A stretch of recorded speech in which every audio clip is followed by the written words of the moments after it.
আইপিএলের মঞ্চে হার্দিক পান্ডিয়ার প্রত্যাবর্তনের ম্যাচ গুজরাট টাইটান্সের বিরুদ্ধে মুম্বই ইন্ডিয়ান্সের খেলা।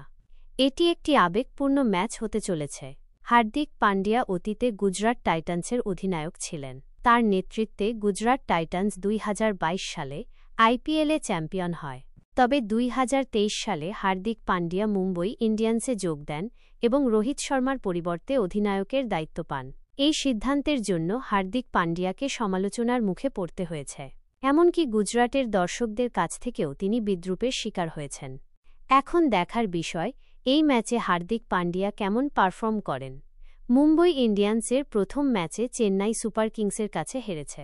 অন্যদিকে গুজরাট টাইটান্স তাদের প্রথম ম্যাচে পঞ্জাব কিংসের কাছে হেরেছে। তাই দুই দলের জন্যই এই ম্যাচটি গুরুত্বপূর্ণ। গুজরাট টাইটান্সের সম্ভাব্য একাদশ: শুভমান গিল অধিনায়ক, Sai Sudharsan, Jos Buttler, Sherfane Rutherford, Glenn Phillips, Shahrukh Khan, Rahul Tewatia, Rashid Khan, Arshad Khan, Sai Kishore, Kagiso Rabada, Mohammed Siraj.